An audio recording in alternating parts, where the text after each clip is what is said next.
தினமும் நம்ம மோர் குடிக்கிறதுனால நம்ம உடலை ரொம்பவே குளிர்ச்சியாக வச்சுருக்கோம்.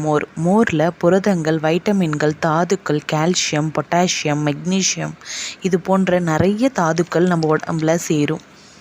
கார உணவுகள் சாப்பிட்றது, நிறைய ஸ்பைசியான சாப்பாடு சாப்பிட்றவங்க மோர் குடிக்கிறதுனால அந்த காரத்தன்மையை வயிற்றுலேருந்து குறைக்கும். எப்பயுமே ஒரு ஹெவியான சாப்பாடோ ஒரு கல்யாண வீட்டிலே நம்ம போய் சாப்பிட்றோன்னா கூட கடைசியாக மோர் கொடுப்பாங்க. அது எதுக்குன்னா, நமக்கு ஒரு உபசமாக இருக்கிறது, ஒரு ஏப்பம் வராமல் இருக்கிறது, ஒரு அஜீரண கோளாறு கொடுக்கறதுனால நம்ம மோர் குடிக்கிறதுனால அந்த தன்மையை குறைக்கும். அதனால் மோர் ரொம்ப ரொம்ப நல்லது.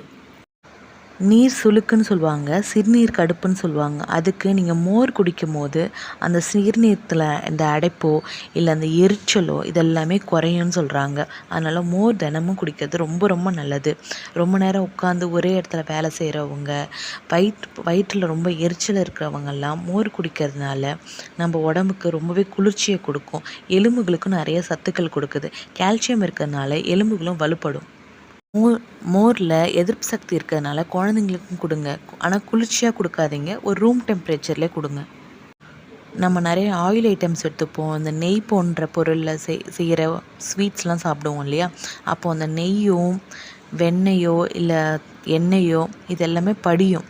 நம்ம மோர் குடிக்கிறதுனால அந்த படிமானம் கூட நீங்கும்னு சொல்கிறாங்க. மோர் குடிக்கிறதுனால அந்த கொழுப்பு சேராமல் மோர் அதை எடுத்துகிட்டு வந்துடும்னு சொல்கிறாங்க. அதனால் மோர் குடிக்கிறது நம்ம வயிற்றுக்கு ரொம்ப ரொம்ப நல்லது.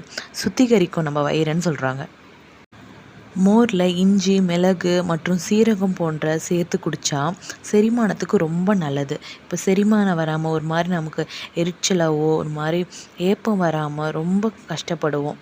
அந்த மாதிரி டைமில் மோரில் இஞ்சி, மிளகு, சீரகம் இதெல்லாம் சேர்த்து கொஞ்சமாக மல்லித்தழையும் கட் பண்ணி போட்டு சாப்பிடுங்க. உணவே மருந்து.